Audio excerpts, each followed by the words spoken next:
Continue on looking at some of the main influences as to why we move and behave the way we do in our goal system. Certainly within physiology, really how we breathe or how we use our diaphragm is perhaps the most influential of all areas around, say, more physiologically, why we then move and perform the way we do. So for example, we say, look at how the diaphragm moves, look at, say, where does rotation start from, anatomically kind of through the neck, more the myofascial systems, through kind of those big oblique systems. But when we look at, say, the physiology, rotation absolutely actually starts at the diaphragm.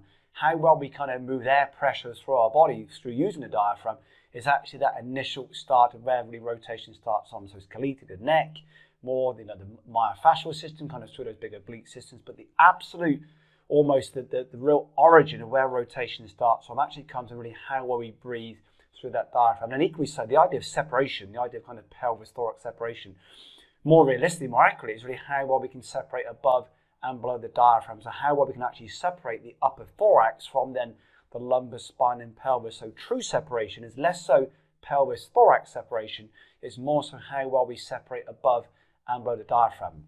So in some ways, I kind of class the diaphragm as the internal hand and movement. Externally, how we move through space is really controlled by the hands and the eye, but certainly internally, the diaphragm in some ways is that internal hand with the movement. And then additionally, look at, say, that we are a system of systems, human beings. The nervous system and the immune system are both influenced and controlled by and certainly regulated by our respiratory system. So our respiratory system is actually the most hierarchical system we have, certainly within physiology. So how well we breathe and really how well we use the diaphragm in many ways it controls and regulates both the nervous system and then also our immune system. So when we look at, say, anatomy, how well the head and neck moves is vital. We look at the movement system, how well that trail arm moves is vital. Look at, say, coaching, the idea of silence.